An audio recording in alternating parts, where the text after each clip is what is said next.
Forget the candy and costumes for a moment and travel back with me over 2,000 years ago to the misty green hills of ancient Ireland. This is where our story begins. Long before it was a night of trick-or-treating, it was known as Samhain, a sacred festival celebrated by the ancient Celts. Samhain marked the end of the harvest and the beginning of the darker half of the year. For the Celts, this wasn't just a change in seasons.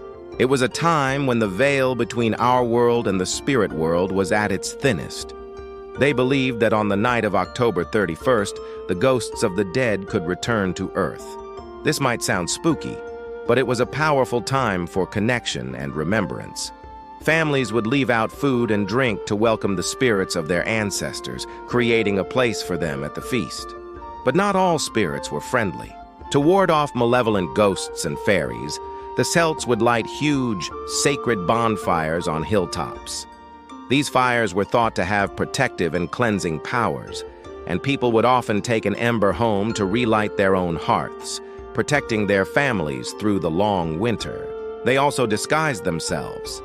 By wearing costumes made of animal skins and heads, they hoped to fool any wandering spirits into leaving them alone. And what about jack-o'-lanterns? The original versions weren't pumpkins. The Irish carved spooky faces into turnips, potatoes, and beets. They'd place a burning lump of coal or a candle inside to create a lantern, meant to both light the way and frighten away sinister spirits. This tradition was inspired by the legend of Stingy Jack, a man who tricked the devil and was doomed to roam the earth with only a burning coal inside a carved-out turnip. When millions of Irish people emigrated to America in the 19th century, they brought these rich traditions with them. They soon discovered that pumpkins, native to America, were much larger and easier to carve than turnips, and so the jack-o'-lantern as we know it was born. Slowly, Samhain's ancient rituals blended with other cultural traditions and evolved into the Halloween we celebrate today.